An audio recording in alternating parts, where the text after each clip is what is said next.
At home, Senator Rand Paul won this weekend's presidential straw poll at the annual CPAC Conservative Convention, where attendees saw a long lineup of possible 2016 presidential candidates. CBN's David Brody reports from National Harbor in Maryland. And so it begins. Although the calendar reads 2015, the 2016 presidential race is clearly underway, at least in some circles.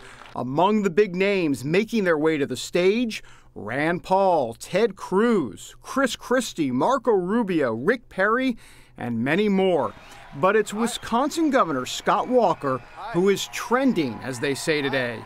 He came in a strong second in the straw poll and has made points with conservatives by taking on unions in his state. He was holding court at CPAC. We have a president who measures success in government by how many people are dependent on the government.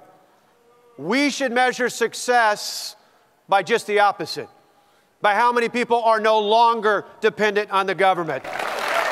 In our one-on-one interview, we asked the governor about a likely White House run. You hear the chants, "Run, Scott, run, run, Scott." I can sing it for you. What's the reaction inside of you when you hear that? Well, it's humbling. I mean, I appreciate the fact that people have noticed what we've done. They are hungry for authentic leadership, that people tell them what they're going to do, straight talk, as you just said, but don't just fight for it. Actually deliver on it and win.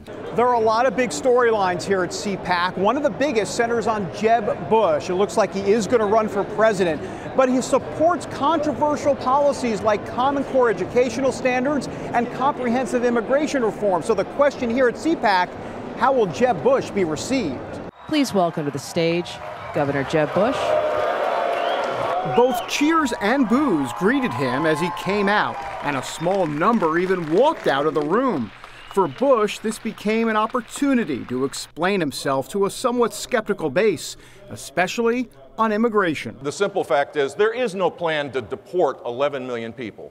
We should give them a path to legal status where they work, where they don't receive government benefits, where they don't break the law, where they learn English, and where they make a contribution to our society.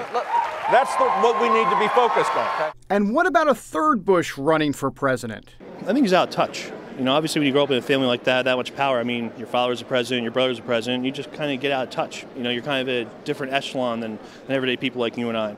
He has the perfect balance of experience, age, outlook, also very much like in the Hispanic community, which is, you know, I am Hispanic and I am a particular, you know, likeness about that. It's like we either go with the Hillary Billaries or we're back in the bushes.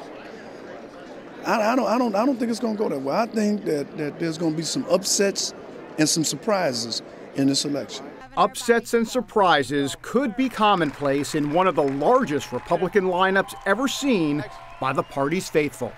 David Brody, CBN News, in National Harbor, Maryland.